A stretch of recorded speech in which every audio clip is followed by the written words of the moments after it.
Graça e paz, meus amados irmãos da congregação metodista no Barbudo. Aqui é o pastor Antônio Santos que está falando com você nesta noite, neste culto denominado de mergulho espiritual. Eu quero convidar você a abrir a sua Bíblia no Evangelho de Lucas, capítulo 18, versículo 9 a 14. Texto muito conhecido que fala sobre a parábola do fariseu e do publicano. Lucas 18, versículo 9 a 14. E diz assim a palavra do Senhor. E disse também esta parábola a uns que confiavam em si mesmos, crendo que eram justos e desprezavam os outros. 2 homens subiram ao templo a orar, um fariseu e o outro publicano. O fariseu, estando em pé, orava consigo desta maneira: Ó Deus, graça te dou, porque não sou como os demais homens, roubadores, injustos e adúlteros, nem ainda como este publicano. Jejuo 2 vezes na semana e dou os dízimos de tudo quanto possuo. O publicano, porém, estando em pé, de longe nem ainda queria levantar os olhos ao céu, mas batia no peito, dizendo: Ó Deus, tem misericórdia de mim, pecador. Digo-vos que este desceu justificado para a sua casa, e não aquele, porque qualquer que a si mesmo se exalta, será humilhado, e qualquer que a si mesmo se humilha, será exaltado. Louvado seja o santo nome do Senhor. Jesus, mais uma vez, empreende seus ensinamentos através do seu método pedagógico, a parábola. Era um discurso ou uma ilustração sobre as verdades, fatos da vida comum. Mas nós percebemos que há 2 personagens nesta parábola. Temos o fariseu, cujo seu nome significa separado, era a principal seita da religião judaica, juntamente com os saduceus e os essênios.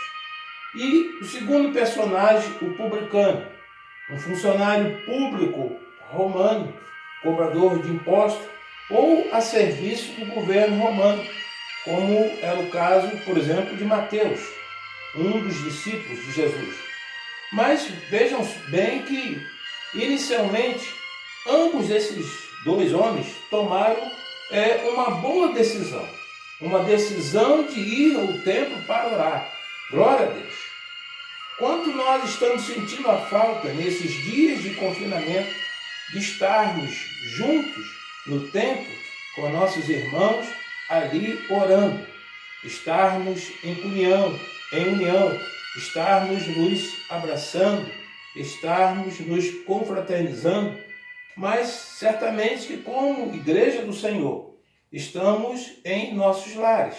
Não podemos estar no templo, mas estamos em nossos lares em oração. Mas o que diferencia é como esses homens se apresentam a Deus. Veja que o primeiro, o fariseu, ele apresenta-se com uma alta confiança em si mesmo, um certo orgulho e vaidade, por ser conhecedor da lei moral e cerimonial. Todavia, quase sempre, eles foram tratados por Cristo como pessoas negativas, embora toda regra há exceção. Houvesse ali fariseus sinceros, tementes ao Senhor, como por exemplo Nicodemos, um dos discípulos ocultos de Jesus. Mas o fariseu, ele estava inchado de um orgulho próprio. Ele não apresenta a Deus a sua real necessidade. Um verdadeiro religioso, mas aponta o cisco dos homens, dos olhos dos homens e do publicano. Vejam bem, meus amados, que nós devemos aprender com esse fariseu. Um exemplo negativo para que nós não venhamos cometer os mesmos erros. Não venhamos ter soberba em nossos corações, ter mágoa, nos acharmos superior aos outros, mas devemos nos portar como esse publicano, não na questão das suas extorsões, mas na sua questão de dependência do Senhor. Mas o primeiro personagem, o fariseu, ele se preocupa em apresentar os defeitos desse publicano e dos homens, quando ele diz que não oram como pecadores, não praticam extorsões, ou não são adúlteros e outras coisas mais. Ele faz, na realidade, uma oração de si para si mesmo. Não é nenhuma oração horizontal, mas é uma oração de si para si mesmo. Aquela, por exemplo, que não passa do teto. Ele faz uma atribuição de valores, inclusive diz que dá o dízimo. E eles eram extremamente rigorosos nisso, davam o dízimo até da hortelã e do cominho. Mas a sua justiça havia muitas falhas, muitas deficiências. Mas nós encontramos aqui, Jesus inclusive fala que quem fala por si mesmo está procurando sua própria glória. Mas o que procura a glória de quem o enviou, esse é verdadeiro, e nele não há injustiça. Evangelho de João, capítulo 7, versículo 18. Mas o segundo personagem que nós temos nessa história é o publicano, que faz uma oração sincera, uma oração temente a Deus. Ele reconhece suas condições de pecador, humilha-se e percebe que ele mostra ali a sua dependência do Senhor.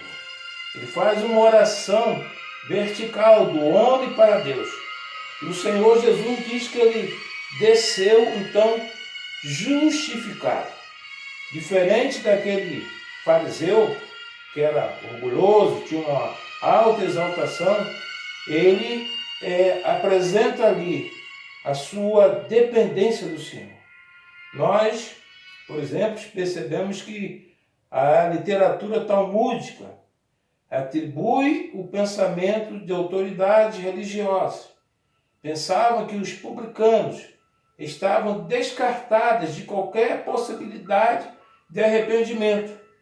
Todavia, o texto lucano demonstra a universalidade do Evangelho.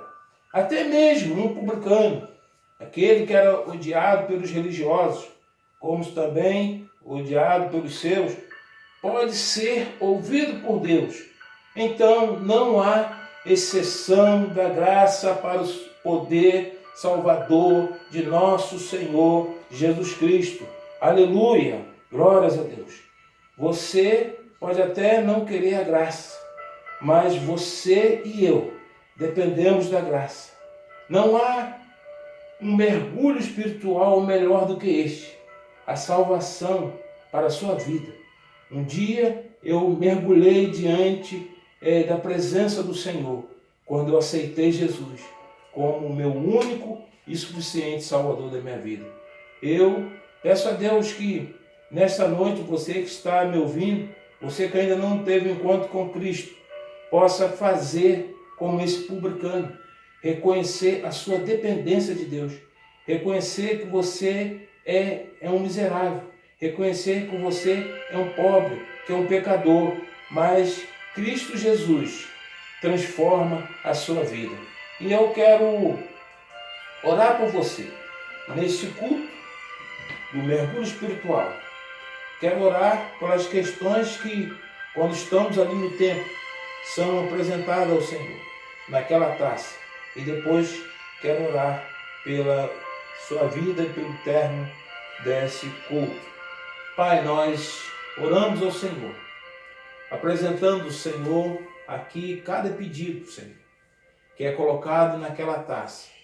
Senhor, se é questões, Senhor, profissional, se é questão da justiça, se é questão familiar, se é questão de saúde. Ó Senhor, o Senhor é soberano sobre tudo e sobre todas as coisas. Ajuda-nos, Senhor. Ajuda-nos a vencer, Senhor. A vencer essas dificuldades.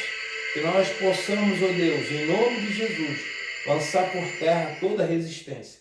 Agora, Senhor, nesse culto também, Nós oramos para que vidas sejam salvas, para que vidas sejam libertas, para que vidas sejam transformadas, para que nós, Senhor, possamos aprender, Senhor, cada dia a amar os nossos irmãos. Senhor, que os muros sejam derrubados, mas que as pontes, Senhor, que nos ligam, Senhor, sejam cada dia estabelecidas para a honra e glória do Teu santo nome. Pai, abençoa essa igreja, abençoa as demais igrejas dessa cidade, abençoa o corpo de Cristo. Nós oramos, te agradecemos, em nome do Senhor Jesus. Amém e amém.